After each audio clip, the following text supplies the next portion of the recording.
Once again, we see that God's desire for us is perfection. God wants to make us perfect. Before you get nervous, hear what I just said. I didn't say God is demanding that you be perfect. I said God wants to make us perfect. You know, I have had more questions about perfection during the course of this Hebrew study than anything else. In the 9 chapters we've finished, the most questions that I've had asked to me is, but I'm not perfect. But I can't be perfect. I hear what you're saying, but I keep making mistakes. And so I want to slow down again and walk through this, because what Hebrews keeps repeating is the problem with the law is it couldn't make you perfect, which means God must be doing something to perfect us, because that's what He desires in us. And so I'll say this once more.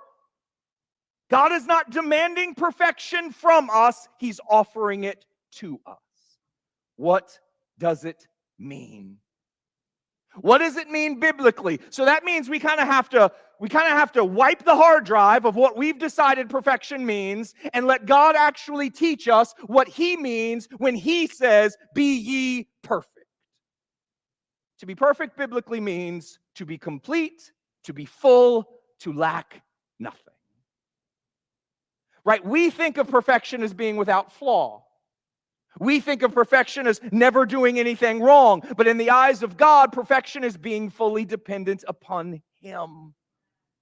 Here's what God knows. The more we depend upon Him, the less room we'll make for the flesh. And the less room we'll make for the flesh, the less place sin will have in our lives. See, you and I often, we keep trying to fight against sin, but God's calling us to trust Him. We have it all backwards. The greatest fight you'll ever make against sin is learning how to trust God, because the more you depend on Him, the less you depend on yourself. And the less you depend on yourself, the less room there is to make sinful decisions, to think sinfully, to grab sinfully. Why? Because my hands are full with Jesus.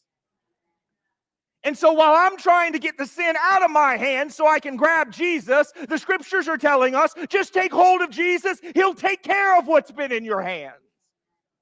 And yet we keep working really hard to stop sinning.